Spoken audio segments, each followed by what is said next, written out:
لسه في ولا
בדרום, כוחותינו נלחמים במספר מוקדים מרכזיים בעזה. אחד באזור הנקרא אל בורג', זה אזור במחנות המרכז, שם אנחנו ביום השלישי להתקפה, הורגים מחבלים רבים ומחסלים תשתיות טרור. השני זה ח'אן יונס, ח'אן יונס בדרום הרצועה, מוקד טרור מרכזי של החמאס, שם אנחנו הרחבנו את הפעולה, הוספנו היום חטיבה נוספת למרחב הזה, ואנחנו ממשיכים לפעול שם בשימוש בשיטות לחימה חדשות מעל האדמה ומתחתיה. ירי קדימה!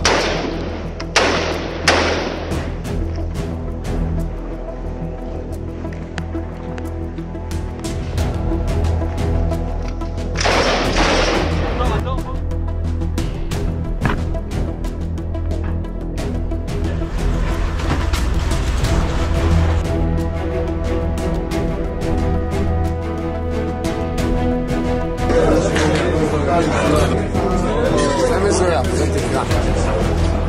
הוא יתלהם.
המצב בגבול הצפון מחייב שינוי.